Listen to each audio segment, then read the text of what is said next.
It's a traditional last race before the summer break. Will Aston Martin's upgrades actually give them a massive boost up the pecking order? And who will have the last bragging rights before the summer shutdown? Let's talk Hungarian Grand Prix.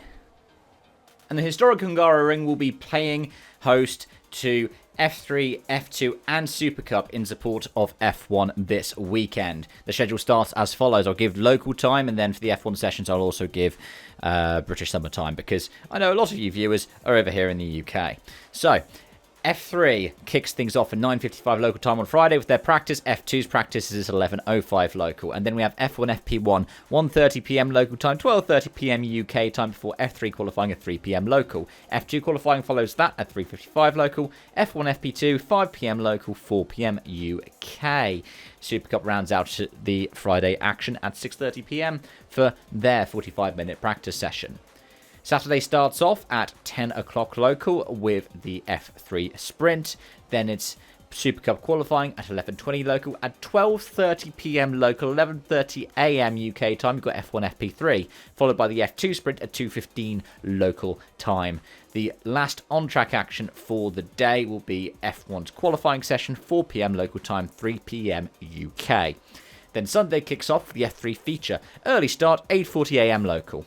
Then the Super Cup at 10:10 local. 11:25 local is the F2 feature race. And then at 3 PM local time, 2 PM UK time, it's time for the Hungarian Grand Prix. And if we turn the clocks back 12 months, this was the scene of that McLaren drama about the different strategies.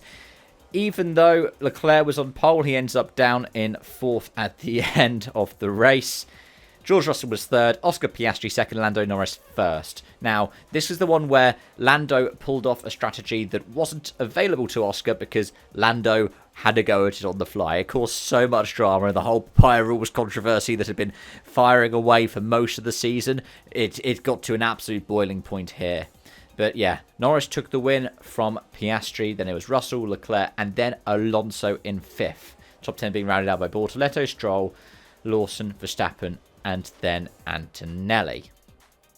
It was a dramatic race. To say the absolute least, it was a dramatic race. So the question is going to be, who's going to benefit this weekend? And in terms of ones to watch, it's really hard to predict, because this is one of the ones where you'd be like, oh, Ferrari smaller turbo dominance.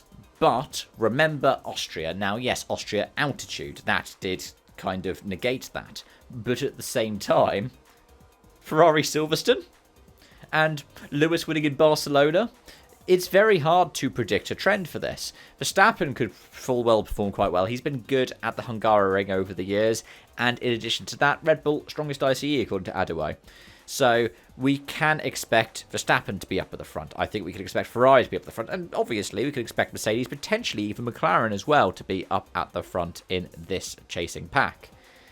The question is going to be, are we going to have the top 4 teams close out the top 8? Most likely, yes. Unless something happens to one of them, like Hajar being knocked out in Q2 or a power unit penalty for Russell.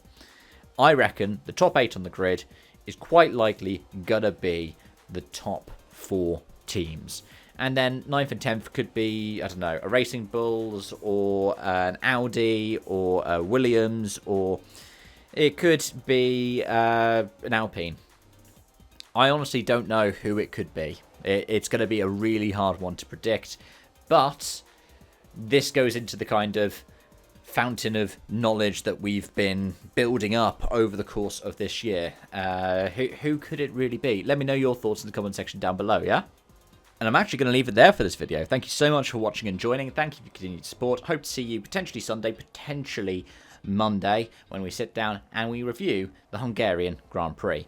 Till then, bye for now.